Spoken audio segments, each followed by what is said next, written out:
los símbolos. Vamos a conversar sobre cómo interpretar algunos símbolos, cómo valorarlos, entender lo que nos indican. Tantos símbolos que se usan en el Apocalipsis, no olvidando que la Biblia fue escrita en el Oriente, donde el lenguaje es más colorido y pintoresco que en el Occidente. Esta es la razón del uso de los símbolos, tipos y metáforas. Y como la Biblia fue inspirada por Dios y sus escritores fueron dirigidos por el Espíritu de verdad, tuvieron su asistencia al escoger el símbolo y el estilo que usaron. Debido a que es infinito, Dios tuvo que recurrir a un lenguaje que nosotros pudiéramos entender. Esta es la razón para el amplio y variado uso de ilustraciones tomadas del mundo que nos rodea para iluminar y reforzar las verdades divinas. Dios lo conocemos como inmortal, invisible y el único sabio, pero parecen esos términos estar fuera de nuestro alcance intelectual y nuestra comprensión y entendimiento. Entonces es necesario que a nuestra mente se le agreguen otros modos, otras formas, otros símbolos, ¿cierto? Entonces, aquí están algunos ejemplos para atraer a nuestro corazón bendición a través de la iluminación y el conocimiento que nos entrega Dios. Cuán lindo nos sentimos, cuán bien, cuán bonito sentimos cuando Dios se nos acerca, cuando se nos habla que Él es el sol y escudo, porque ya ahí estamos entrando en un terreno que conocemos. El sol lo conocemos, los escudos lo conocemos, y en el Salmo 84:11 ahí podemos encontrar: no podríamos vivir sin la luz ni el calor del sol, ni la energía del sol. La vida no sería posible. La tierra depende de gran manera de esta fuente celestial de energía. De la misma manera, nosotros nos movemos y somos en Dios. Así como no podemos vivir sin los beneficios del sol, tampoco podríamos subsistir. Ni somos, ni podríamos ser sin Dios. Para el salmista, el escudo significaba una sola cosa: defensa o protección en la guerra. Cuando el escudo se interpone entre el luchador y el enemigo, lo defiende del filo de la espada y las puntas de las flechas, en verdad. Dios es escudo de su pueblo. Se coloca entre él y el enemigo de su alma. Con mucha frecuencia es presentado en las Escrituras como defensa de aquellos que confían en él. Israel estaba seguro de que Jehová estaba alrededor de él, como las montañas rodean a Jerusalén. Los símbolos son ventanas que dan luz.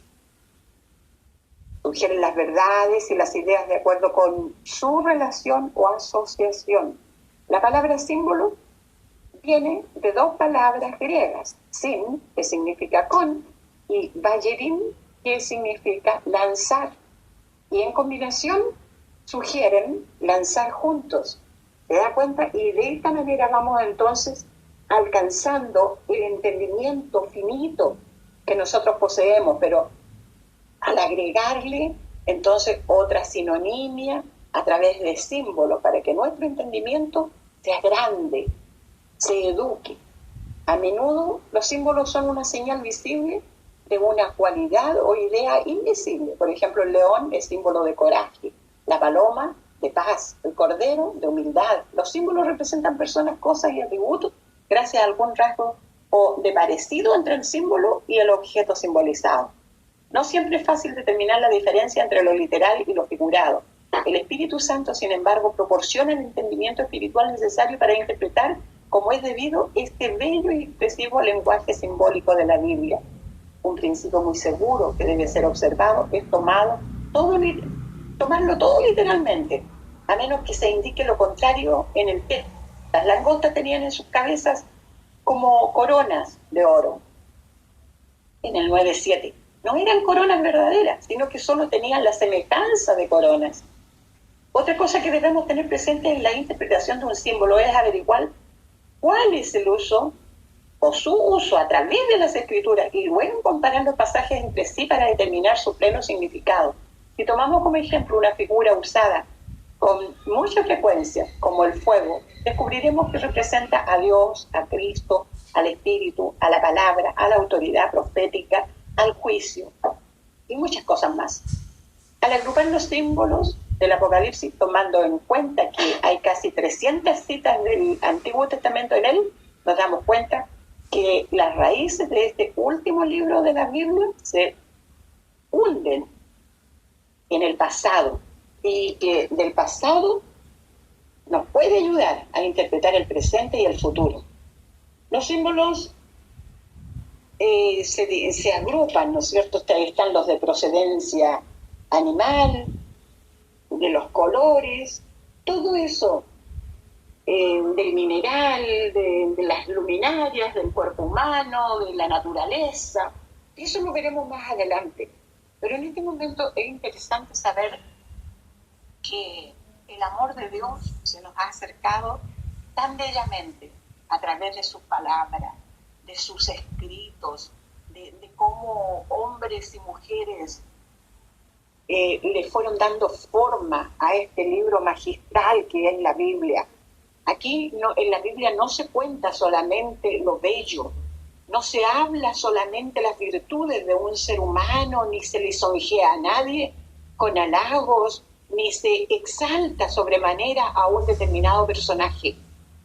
A cada personaje de la Biblia se le muestra tal como es, con sus virtudes, pero también con sus defectos, como somos los seres humanos, como solo los creados en el vientre de una mujer podemos ser. Somos falibles, somos piedras de tropiezo muchas veces para muchos que nos rodean. Estamos llenos de defectos, de vicisitudes, de tropiezos, de amarguras, de defectos. ¿Dónde está lo importante de esta reflexión bíblica en esta mañana? Es que usted aprenda a conocer a Dios, mejor a llegarnos al lenguaje, buscar en el lenguaje, inquirir en su verdad, ir al templo a prepararnos, los niños, los jóvenes, a las escuelas dominicales, los ancianos que ya están olvidando, que de repente han dejado de leer y muchas veces la palabra ya se les está olvidando, necesitan a ir a congregarse, necesitan a que se les esté enseñando nuevamente, porque si no nos volvemos analfabetos espirituales, nos volvemos gente que por dejar de oír la palabra del Señor nos enseña que la fe viene por el oír y el oír palabra de Dios. Es decir, usted no va a tener fe si no oye palabra de Dios. ¿Y dónde usted puede oír palabra de Dios? Es en una congregación donde hay muchos necesitados, muchos enfermos espirituales, muchos carentes de afecto, muchos angustiados, muchos defraudados de la vida, muchos marginados, aquellos que están desprotegidos de la vida, que no han tenido afecto, que no han sido amados como corresponde.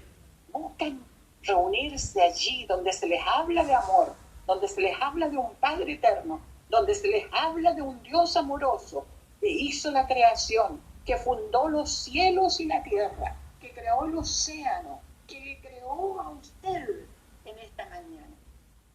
Esa es la virtud que queremos engendrar en su alma, en su ser entero en esta mañana.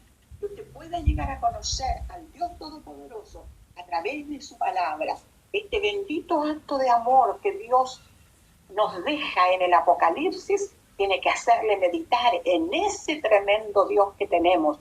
Un Dios que antes que usted naciera ya le tenía pensado, ya sabía si usted iba a volver los ojos a Él en algún momento determinado de su vida. Y este gesto de amor, le reitero, en el Apocalipsis queda muy patente, muy claro que Dios comenzó una obra y la terminará perfecta, con los escogidos, con los llamados y con los que le obedecieron a Él. Allí será el gozo eterno, pero si usted decide estar en contra de Dios, si usted decide oponerse a todo lo que es de Dios, tendrá una consecuencia muy diferente. Y sabemos ya, en otros estudios lo hemos explicado, lo que le espera a quienes blasfemen o nieguen al Salvador de nuestras vidas. Paz a su vida.